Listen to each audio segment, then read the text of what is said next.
Hi friends, আজকে জামাই ষষ্ঠী। আজকে একটা মিনি ব্লগ তোমাদের সাথে শেয়ার করছি। জামাই ষষ্ঠীতে তো সবার বাড়িতেই জামাই ষষ্ঠী হয়। তো এটা জানো, এটা বাঙালির একটা রীতি নিয়ম, যুগ যুগ ধরেই চলে আসছে জামাই ষষ্ঠী। তো দেখো এবার বাবা, মানে আমার বাবা বাজার থেকে কি কি এনেছে তার জামাইয়ের জন্য, মানে আমার বরের জন্য কি কি এনেছে বাজার করে। দেখো তোমাদেরকে একটু ব্যাক ক্যামেরা করে দেখাই। এখানে এনেছে মাটন।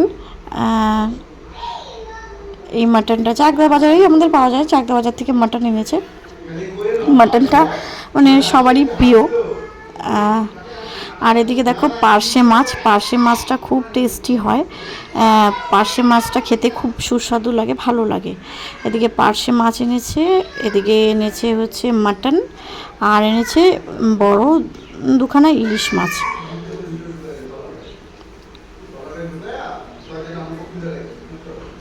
ইলিশ মাছও আমাদের খুব ফেভারিট। দেখো বেশি করে ইলিশ মাছ এনেছে। তো চলো,